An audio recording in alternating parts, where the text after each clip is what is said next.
वह किसी भी दूसरे दिन जैसा दिन था, पर आसमान को पता था कि कुछ गलत होने वाला है। उसने अपनी सांस रोक ली। एंडीज के ऊपर की हवा में एक इंतजार करने वाला डर था, आने वाले समय का एक ठंडा वादा। नीचे पहाड़ सो रहे थे, उनकी नुकीली चोटियां ऐसे थीं जैसे काटने के लिए तैयार दांत हों। वे पुराने थे, उन छोटी छोटी जिंदगियों से बेपरवाह थे जो उनके ऊपर से उड़ने की हिम्मत करती थी। और इस दिन 13 अक्टूबर 1972 को वे फिर से भूखे थे।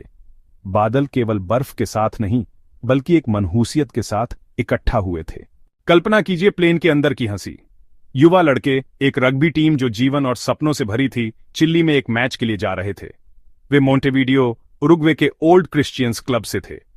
फेयरचाइल्ड एफ 227 के इंजनों की गूंज एक लोरी थी जो विनाश के सिम्फनी को छिपा रही थी। पायलट भी आत्मविश्वास से भरे थे। वे अनुभवी पुरुष थे जिन्होंने इंडीज को पहले भी पार किया था। मौसम बिना चेतावनी के बदल गया, सफेद क्रोध का एक घूमता हुआ भंवर। पायलट अंधे होकर उड़ रहे थे, अपने उपकरणों पर भरोसा कर रहे थे। उन्होंने सैंटियागो की ओर उतरना शुरू कर दिया, एक ऐसा उतरना जो हवाई अड्डे के रनवे की ओर नहीं था। एक सामान्य दिन को एक डरावने दिन से क्या अलग करता है? एक अकेला पल। दाहिना पंख पहले पहाड़ से टकराया, एक बहरा कर देने वाली गर्जना के साथ टूट गया। इसे इतनी ताकत से पीछे फेंका गया कि इसने हवाई जहाज की पूंछ काट दी। 3 यात्री और 2 क्रू सदस्य तुरंत ठंडे शून्य में समा गए। यह ग्लेशियर से असंभव गति से नीचे फिसल गया। गुमनामी में एक भयानक स्लेज सवारी, अंत में एक बर्फ के ढेर से टकराने और अचानक रुकने से पहले। दुर्घटना के बाद की खामोशी शोर से भी ज्यादा भयानक थी।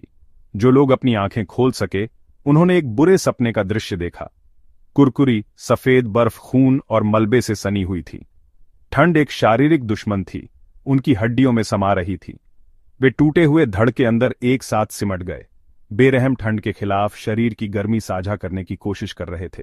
उनकी सबसे बड़ी उम्मीद एक छोटा ट्रांजिस्टर रेडियो था।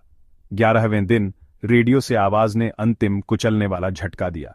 उरुग्वेयन एयरफोर्स फ्लाइट 571 की खोज बंद कर दी गई थी। यह परम निराशा के इस क्षण में था कि एक अकल्पनीय विचार के बीज बोए जाने लगे। प्रोटीन का एकमात्र स्रोत उनके चारों ओर था, उनके दोस्तों के शवों में। ये रॉबर्टो कैनेसा थे जिन्होंने सबसे पहले इस वर्जित बात को स्पष्ट किया। इसके बाद की बहस यातनापूर्ण थी। वे ऐसा कैसे कर सकते थे? समूह टूट गया था। अन्य लोग डर से पीछे हट गए। शीशे के एक टुकड़े का उपयोग करके उन्होंने अपना चुनाव कर लिया था। नैंडो पराडो और रॉबर्टो कैनेसा को अभियान के लिए चुना गया। जब वे आखिरकार ऊपर खड़े हुए तो उनके दिल डूब गए। कोई हरी घाटियां नहीं थीं। 10 दिनों तक पराडो और कैनेसा चलते रहे। एक चिल्ली का किसान जिसका नाम सर्जियो कैटालन था। पराडो ने एक नोट लिखा, उसे एक पत्थर से बांधा और उसे नदी के पार फेंका। संदेश प्राप्त हुआ, वे बच गए।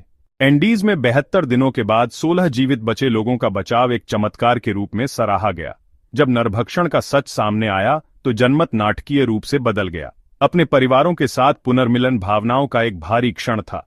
फ्लाइट 571 की कहानी सिर्फ जीवित रहने की एक कहानी से ज्यादा है। यह हमें खुद से असहज सवाल पूछने के लिए मजबूर करती है। पहाड़ अपने रहस्यों को रखता है और 16 जीवित बचे लोगों की कहानी उसकी चोटियों से गूंजती है।